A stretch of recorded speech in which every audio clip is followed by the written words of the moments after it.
Good evening, everybody, and welcome to Scotland at 7. My name is Saoirse Healey. I have no guest with me tonight, so it will just be me running you through today's top stories. As always, we start with our Ukraine update. It is day 435 of the war. During a visit today to The Hague, where the International Criminal Court is based, President Volodymyr Zelensky stated that Vladimir Putin must be brought to justice for his war in Ukraine, saying whoever brings war must receive judgment.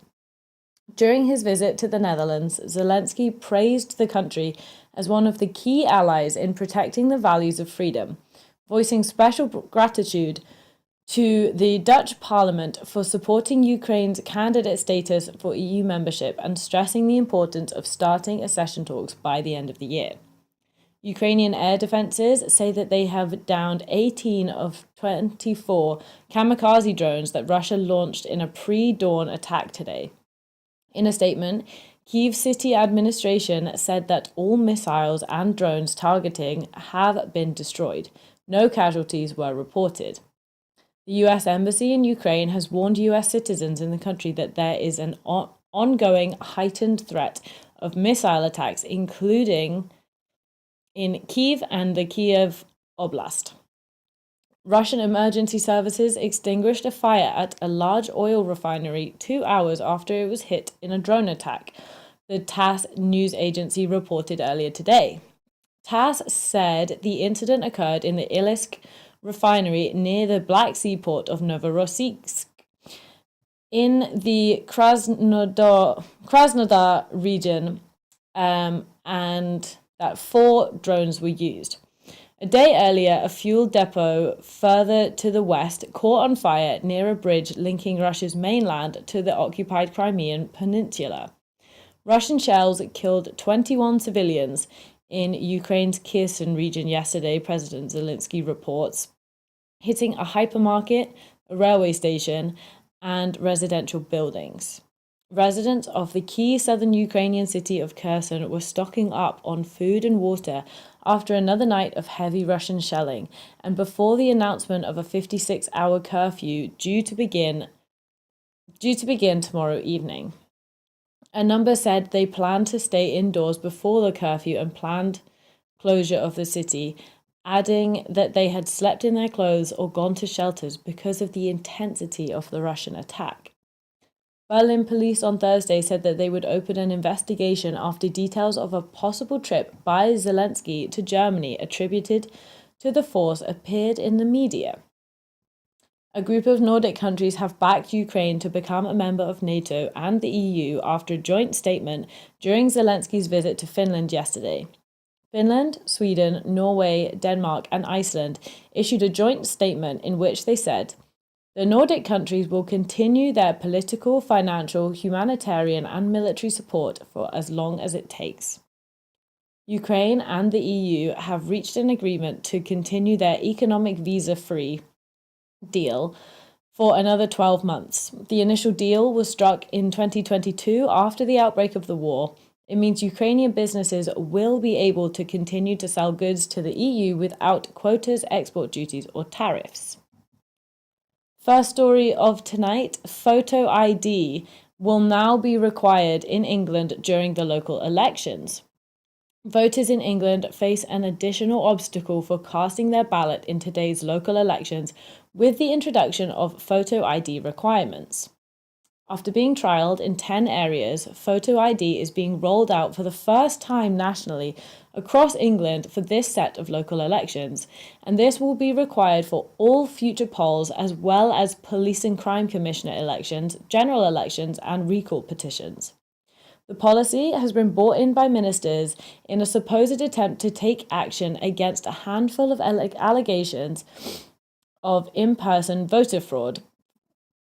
Data from the Electoral Commission, which covers local elections in England, Scotland, Wales, and elections for the Northern Irish Assembly, shows that there were 7 allegations of personation at polling stations with no action taken by the police in these cases, as there was a lack of sufficient evidence or no evidence of wrongdoing. There were 185 electoral-related offences reported during 2022, largely connected to campaigning rather than voting, with no action taken in 119 instances. Previously, people in England, Scotland, and Wales could attend a polling station and simply give their address to vote, with some choosing to bring along their poll card. Now, acceptable documents including a passport, driving license, blue badge, some bus passes, proof of ID cards, national ID cards, or biometric immigration documents must be provided. The original version of the ID is needed, but the ID will still be usable even if it is out of date, so long as the voter still resembles their picture and the name matches the one on the electoral roll. Those without an acceptable ID were permitted to apply for a voter authority certificate by the deadline of April the 25th. The photo ID voting law applies for all UK parliamentary elections, all local elections and referendums in England, and all police and crime commissioner elections in England and Wales. Voters in Northern Ireland have had to provide photo ID to vote in local and assembly elections since 2007. In Scotland and Wales, photo ID is therefore required to vote for an MP, but not for an MSP, an MS, or a councillor.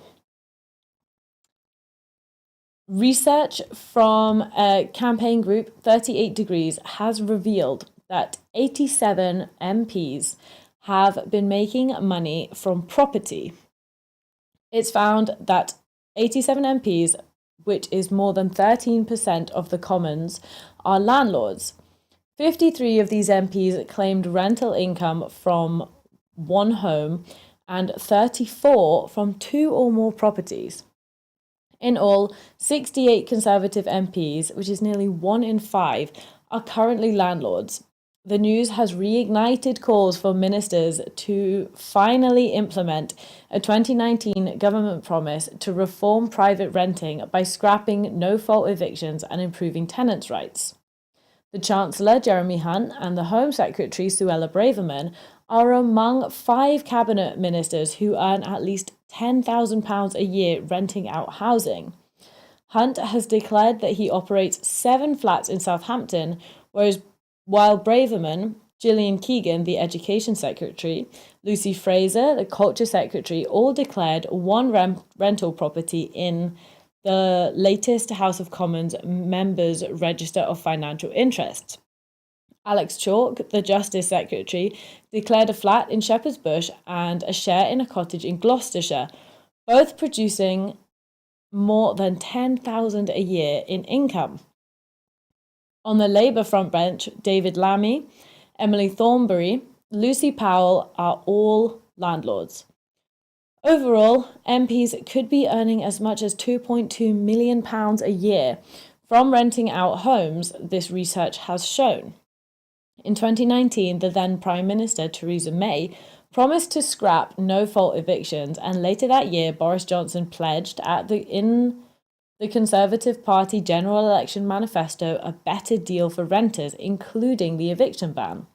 Official homelessness figures show that since then, nearly 47,000 households have since been threatened with Section 21 no-fault evictions notices.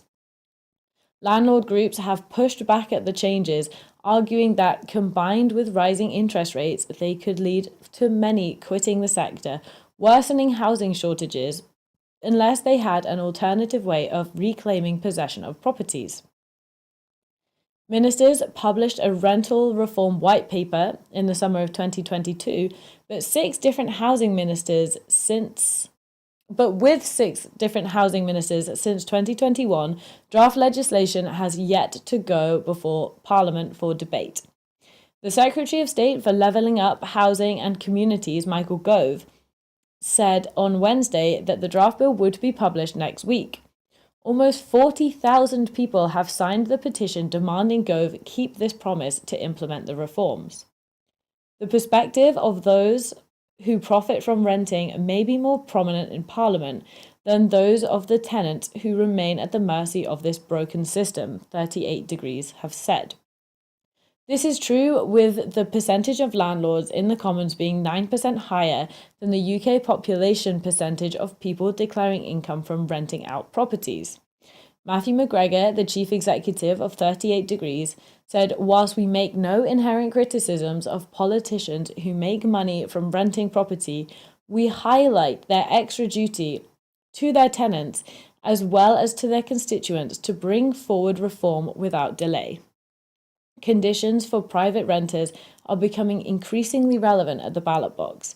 The 2021 census showed the number of households renting had more than doubled in the last 2 decades in England and Wales, rising to over 5 million, or 1 in 5 of the total.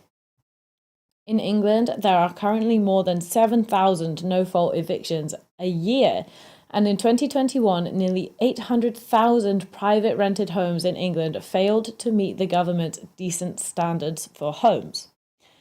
A spokesperson for the Department of Levelling Up, Housing and Communities said the government was absolutely committed to delivering a fairer deal for renters.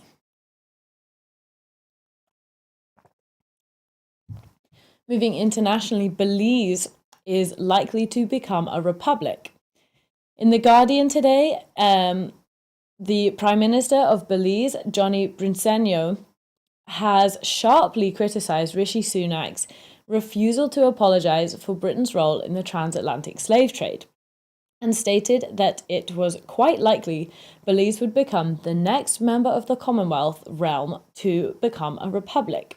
According to The Guardian, Prime Minister Briceño argued that the British government had a moral responsibility to apologise for the atrocities of slavery, and added to the calls throughout the English-speaking Caribbean for financial reparations from the UK, saying, "I think he has a moral responsibility to at least be able to offer an apology."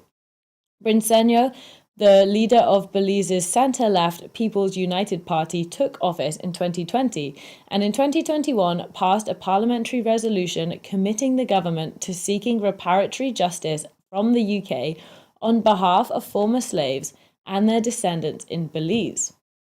Located in Central America, the former British colony of Belize is a member of the CARICOM intergovernmental organisation of 20 Caribbean countries.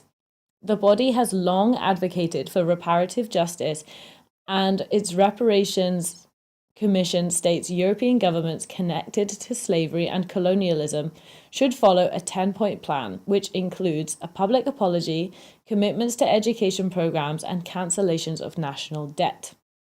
Sunak told Parliament last week that he would not apologise for Britain's role in slavery and colonialism. In response to the question from Labour MP Bel Ribeiro Addy, the British Prime Minister said, "No, what I think our focus should be on now is doing, of course, is understanding our history and all its parts, not running away from it, but right now making sure that we have a society which is inclusive and tolerant of people from all backgrounds." Belize is one of the 14 members of the Commonwealth realm, where the Crown remains a symbolic head of state, in addition to the UK. Last year, the Belizean government approved a bill to create a constitutional commission, which convened in November 2022. The commission will consider a broad range of reform issues, including whether to become a republic. There is bipartisan support for such a move, and Belize is now the only country in the Caribbean within the Commonwealth realm where the crown could be removed with a parliamentary vote rather than a referendum. Although Briceño said he will put the Commission's broad recommendations to a referendum, he did not rule out removing the crown as a head of state via Parliament after the Commission's report. The recommendations are due next year. When asked by Guardian reporters if he believed that Belize could be the next state to leave the Commonwealth, Briceño replied, "I think the chance is quite high, it's quite likely." Shell has made record profits of the first quarter of $9.6 billion.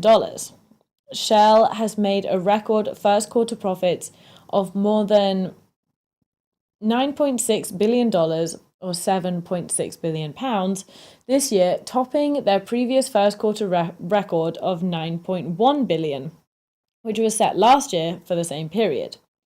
The company stated that profits increased despite higher taxes and lower sums of money on the market for oil and gas, thanks in part to energy trading teams managing to mitigate against falling prices.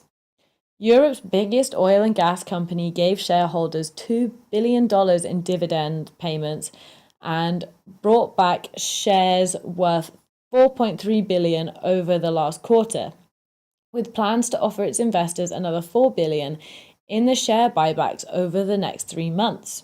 Global oil prices averaged $81.7 a barrel in the first quarter of the year, according to Shell, which is down from $102.2 a barrel in the same period last year, when Russia's invasion of Ukraine ignited a surge in oil and gas markets. Shell has also seen an increase in taxes reaching over $3 billion globally for the last quarter. Its UK tax bill hit $134 million last year after the government's windfall energy profits levy was introduced in May. Shell expects to pay more than $500 million to the Treasury this year after the levy was increased from January. These bumper profits emerged 2 days after Shell's smaller rival, BP, reported a profit of $4.96 billion for the first quarter, which is down from $6.2 billion in the same period the year before, but well above the $4.3 billion expected by analysts. Sharon Graham, the General Secretary of Unite Union, said that the scale of profiting displayed by Shell and earlier this week by BP is one of the corporate scandals of our time, and this is practically untouched by Rishi Sunak's so-called windfall tax. Not taking any action against big oil means that profiteering and plundering will continue without end. Shell's new chief executive, Wael Sawan, said that the company had delivered strong results and robust operational performance against a backdrop of ongoing volatility. A survey commissioned by Christian Aid, an international development charity, found nearly 4 in 5 UK adults agreed that it was wrong for oil and gas companies to make record profits without taking their responsibility for their role in causing the climate crisis. More than 6 in 10 of those surveyed said that the government should tax fossil fuel profits to help pay compensations to communities that face the impacts of the climate crisis.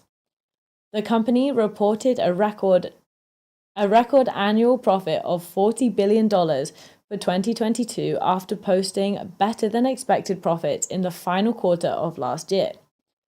The full year profits were more than double of what it reported in 2021, owing to the rocketing oil and gas market prices last year, which led for calls for the windfall tax on earnings.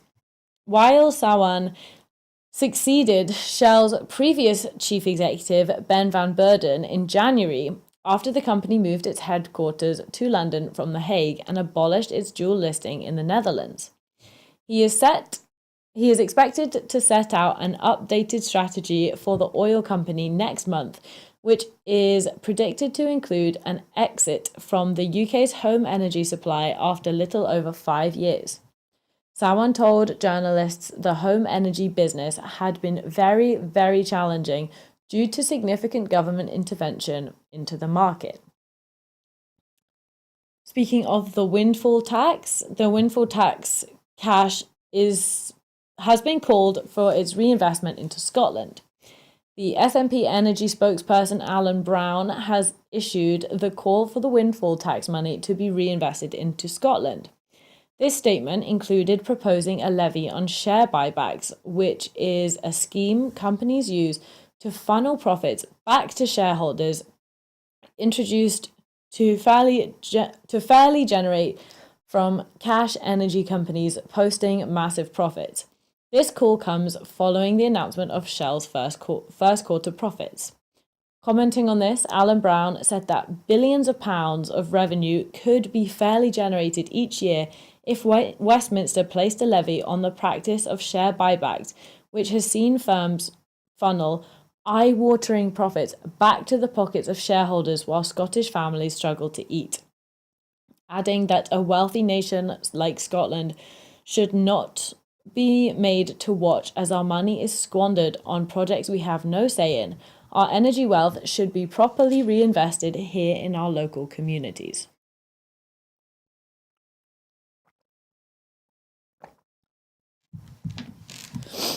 A report has found that several unionist groups lack transparency around funding.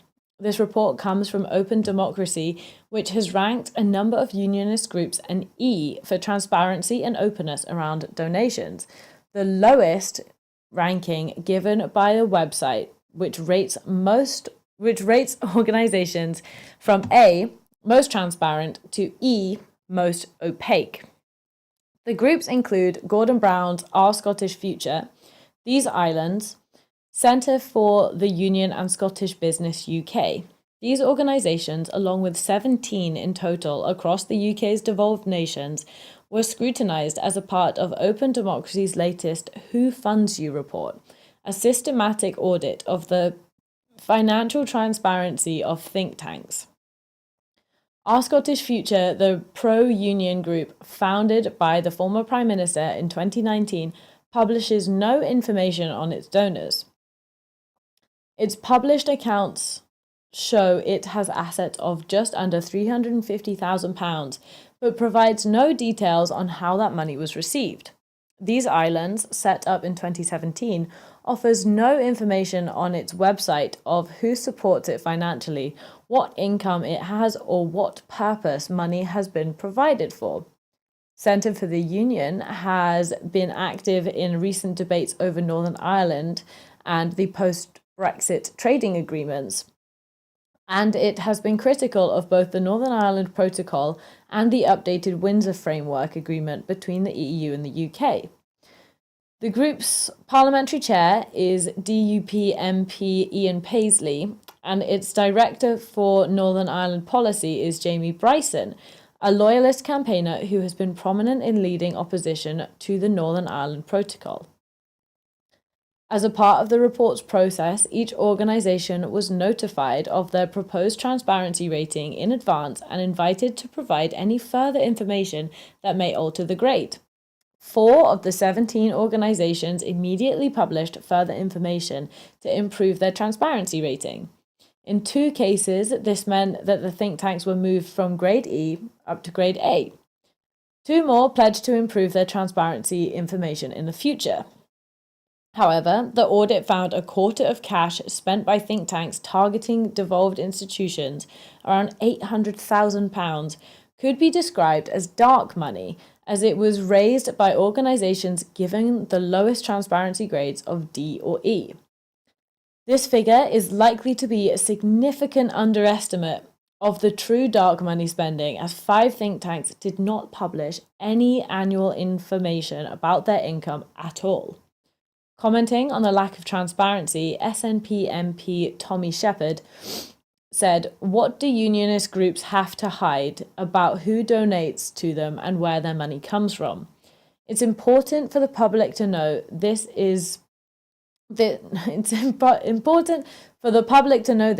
as these groups try and influence government policy and the future of Scottish politics." The buffer zone proposal is to be published by summer recess. The consultation analysis and final proposal for the upcoming Safe Access Zone Bill is expected to be published ahead of the summer recess, which begins on the 1st of July 2023. This comes following the disbanding of the working group that was tasked with looking at the ways of responding to the controversial protests or vigils held outside healthcare facilities, with charity Back Off Scotland stating that the disbanding of the group before the bill was premature and an ill thought out move. The bill will stop anti-choice protesters from targeting medical facilities that provide abortion services. Over 12,000 people took part in the consultation, with polls showing the proposal is supported by an overwhelming majority of people in Scotland. Speaking at First Minister's questions, Scottish Green MSP Gillian Mackay asked First Minister now that the work of the Short Life Working Group on buffer zones has concluded, does he agree that all of our collective focus should be on delivering national legislation as the most robust way to put buffer zones in place in Scotland, and that our aim should be to bring forward the final proposal for the bill before the summer recess? The First Minister agreed with Gillian Mackay and emphasised his support for the bill, committing that officials would drive it forward at a pace. Speaking after the FMQs, Mackay said that this is a really important bill and I am proud to have the support of the First Minister and the Scottish Government. I am delighted that in the weeks ahead we will be able to publish the consultation analysis and final proposal. The Scottish Trade Union Congress, the STUC Women's Committee, has voiced their support for the bill as well.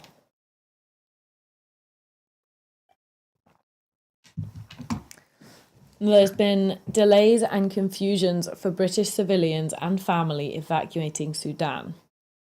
The Foreign and Commonwealth Development Office, the FCDO, has faced intense criticism for its handling of evacuations from Sudan, as fighting between two warring generals has overwhelmed the nation's capital of Khartoum in the Darfur region. The Foreign Office has been accused of creating confusion during evacuation, with some people struggling to get visas or prove citizenship. British people have been described as being forced to make impossible choices about whether to fly home without their family members that the UK government will not allow on flights, while people in the UK have been frantically trying to figure out how to ensure that their families could board evacuation planes without separating parent from child. Growing numbers of British citizens and their children, or Sudanese citizens with British children, have decided to stay in Sudan because their family members have not been allowed to board the evacuation flights. In some cases, British officials gave the parents of young children visas to allow them to board. In other cases, they turned them away, presenting families with a choice about whether to split up and allow their children to fly to safety or to stay together in a war zone. It's unclear why certain cases were treated differently. Some young children with British passports were prevented from boarding the evacuation flights because their accompanying parent lacked the UK visa that were later provided by officials after pressure from British nationals in the UK. A UK government spokesperson said that the UK has carried out by far the longest and largest evacuation of any Western country from Sudan, bringing 2,341 people out in under 1 week. It has always been the case that the evacuation has been open to British nationals and their eligible family members. Adding, preventing a humanitarian emergency in Sudan is our focus right now. Alongside the UK evacuation effort, we are working with international partners and the United Nations to bring an end to the fighting.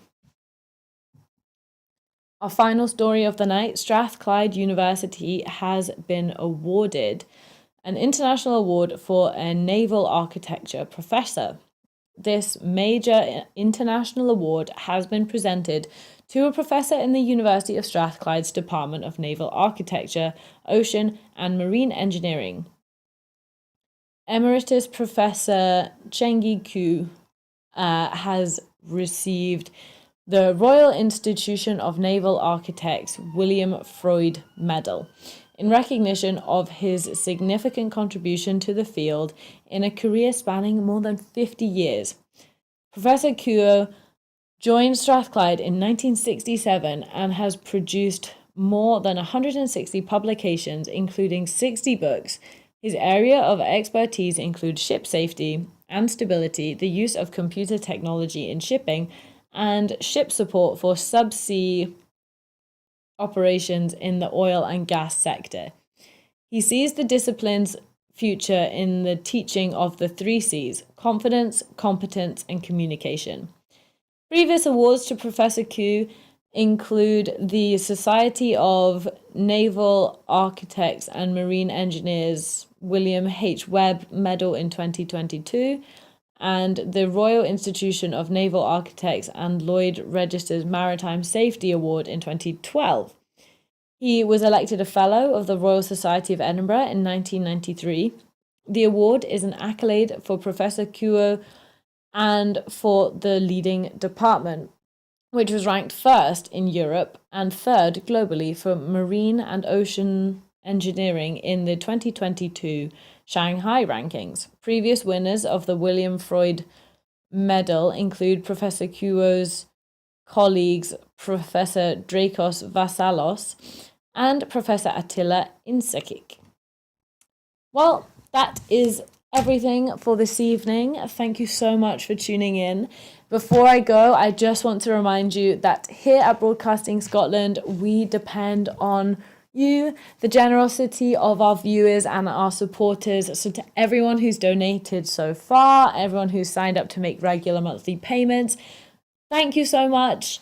Our programs will, of course, always be free to view. However, if you can afford £5 a month, please consider becoming a Broadcasting Scotland supporter. We've set ourselves a target of adding 10,000 new subscribers to enable us to employ a staff and make more programs for you to watch and enjoy. I've been Saoirse Healey. Thank you so much for watching and good night.